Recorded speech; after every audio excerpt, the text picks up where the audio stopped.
So just a short video to give budding economists a little bit of differentiation practice. It assumes you already know how to differentiate. So this video is aimed at people who've learned differentiation but want a little practice. But just as a very quick reminder, let's have a cost function, 10q squared plus 2q plus 15.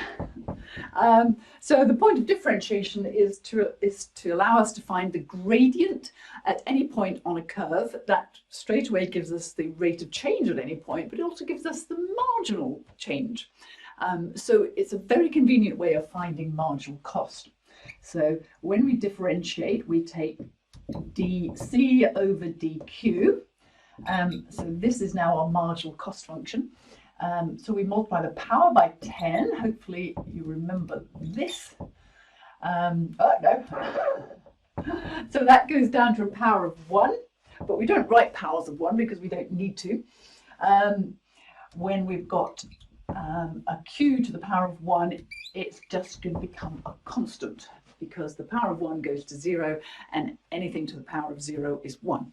So that goes away and constants disappear straight away in differentiation. So there's our marginal cost function. And supposing we're interested in marginal cost when Q is 100, well, that's going to be 20 times 100 plus 2, which will be 2002. I think I've got the right 2002. So that's the marginal change. Marginal cost.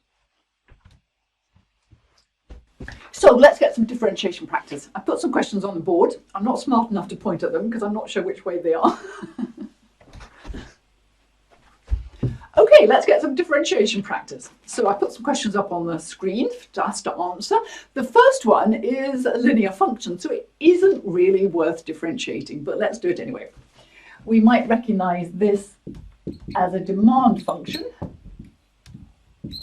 And we know all about that, don't we? We know that the gradient at all points is -6 because we know how to read a linear function, and so we know the marginal, price at any point.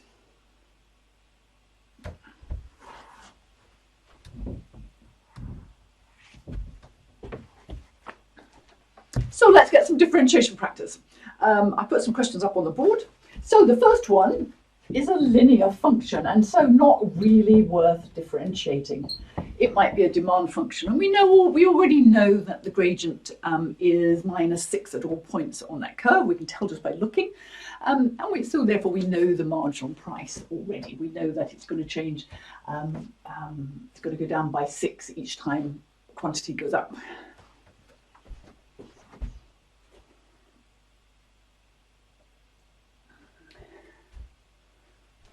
All right, let's get some differentiation practice. The first one is a linear function you might recognize, so not really worth differentiating because we already know the gradient is -6 on the whole length of that line, so we already know the marginal change. But let's do it anyway. So dp by dq is -6. The constant goes away and -6q becomes -6. So let's look at the next one. The next one looks a bit like a cost function, 12q squared plus 35q minus 21. So when we differentiate this, we're going to get marginal cost. So here it is. We're going to multiply 2 by 12 and get 24q. The 35q will become just 35. And the constant disappears as it always does in differentiation. So that's our marginal cost. So if we're interested in marginal cost when Q is 100, we can just substitute in 100 and get marginal cost. All right, the next one is a profit function. We often abbreviate profit to pi, just for brevity, plus 10q plus 16. So we differentiate that, it will become d pi by dq, shorthand for marginal profit. And 2 times 50 is 100, plus 10, this 16 will disappear. So revenue, it looks like a revenue function. It's a negative quadratic, as they often are. So dr, so here we are looking for marginal revenue, and it's going to be 2 times minus 100 minus 200 plus 4, the 3 will disappear, so that's our marginal revenue. The next one is average cost, and we get average cost by dividing total cost by Q, because we're interested in cost for each individual unit. So we divide the total cost by Q and we get average cost, and we do sometimes end up with a fraction there. So I'm going to rewrite it because that's hard to differentiate. And those of you who've been studying your powers will know that if there's a Q on the bottom, I can bring it to the top. But the price of doing that is to give it a power of minus 1. This tells us that that Q really belongs on the bottom. So now I can differentiate. dAc over dQ is 20. The 10 is going to disappear. I'm going to differentiate that. And what do I do now? I multiply the minus 1 by the 3, so it becomes minus 3 Q. And now I drop the power by 1. It was already minus 1. It now becomes minus 2. It goes more negative. So that's my marginal average cost. I could write it like this if I prefer. We notice that Q has got a minus power, a negative power, so it rightly belongs on the bottom as a square. Okay, so 4 last questions look a little bit harder, don't they? But we can do it. So we've got P equals 100 Q minus 1. So we just do what we always do. We do dP by dQ. That's P, that's Q, so that goes on the bottom. We multiply by the power, so we're going to have minus 100. And we drop the power by 1, and if the power is minus 1 to begin with, if we drop it by another 1, it's going to be minus 2. Very important to remember, negative numbers get more negative when you reduce them by 1. All right, what about TR equals 8Q to the half? Same thing. We're going to have dTR over dQ. We're going to multiply 8 by the half. Going to give us 4. And we're going to drop a half by 1, and if we subtract 1 from a half, we're going to have minus a half.